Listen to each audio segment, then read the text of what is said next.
Sewaktu kecil, saya sering diceritakan oleh para pini sepuh, para mbah-mbah saya bahwa Indonesia suatu hari nanti akan menjadi negara yang sangat makmur. Hal ini adalah bagian dari banyak nubuah. Nubuah adalah sesuatu kejadian yang meramalkan masa yang akan datang tentang bangsa Indonesia. Sama seperti Rasulullah Muhammad SAW sewaktu menggantikan nama kota kecil yang namanya Yastrib, yang penduduknya sebagian besar buta huruf, di mana dia menyatakan suatu hari nanti kota ini akan menerangi dunia, dan beliau mengawalinya dengan mengubah nama kota tersebut menjadi Madinah Al-Munawwaroh atau kota yang bercahaya, menjadi kota ilmu, menjadi kota agama, menjadi kota pembawa penerangan. Itu adalah nubuah yang Rasulullah hadirkan untuk penduduk Yastrib dan untuk dunia. Di Indonesia, dalam narasi Prabu Jayabaya mengatakan juga hal yang sama. Indonesia akan menjadi negara makmur, Kerto Raharjo atau sejahtera, ijo royo-royo, ketika semuanya tentram dan tertata. Bagaimana menatanya? Maka ada 4 hal yang menjadi ciri awal kemakmuran Indonesia. Prabu Jayabaya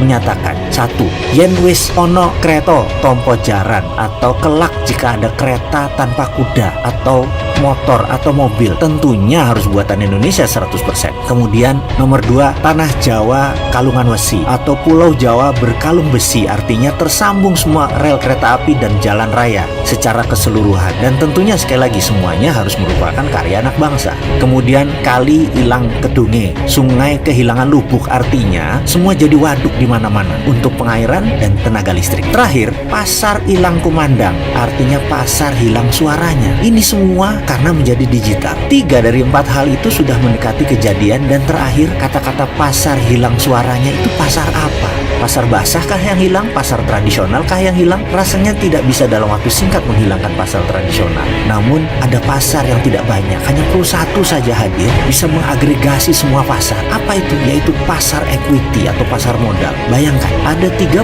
juta UKM di Indonesia yang memerlukan modal, dan ada 50 juta individual investor yang kecil-kecil yang memerlukan pasar UKM tersebut. Apa yang terjadi kalau yang dimaksud Prabu Jayabaya adalah pasar equity untuk UKM? Ini adalah pasar yang dahsyat karena menghubungkan dan menggabungkan 60% komunitas di bawah bergandengan tangan menyelesaikan masalah keuangan, baik keuangan UKM dan keuangan individu. Ini bukan pinjaman berbasis bunga. Pasar equity adalah pasar pembiayaan berbasis bagi hasil. Jauh lebih besar untungnya dari bunga deposito, jauh lebih menguntungkan karena investasi langsung. Dari 30 juta UKM, 10% layak dibiayai, alias ada 3 juta bidang usaha yang sangat layak dibiayai. Jadi, kalau ada aplikasi digital equity crowdfunding atau platform urun dana, maka ramalan Jayabaya tadi akan terbukti. Indonesia akan makmur. Untuk itu, dengan segala kerendahan hati, kami dari Santara mengucapkan selamat bergabung ke dalam gerakan ekonomi bersama, gerakan ekonomi berjamaah, gerakan ekonomi urun dana, di mana saat ini Santara telah resmi mendapat izin dari OJK sebagai satu-satunya perusahaan penyelenggara equity crowdfunding di Indonesia, satu-satunya platform urun dana berizin resmi. Terima kasih atas segala dukungan dan kepercayaan sahabat semua. Terima kasih kepada regulator, terima kasih kepada OJK, dan sekali lagi selamat buat Anda semua. Bersama ini kami umumkan Sabda Agung Serat Kemakmuran bahwa Santara siap melayani sahabat semua mulai hari ini. Santara,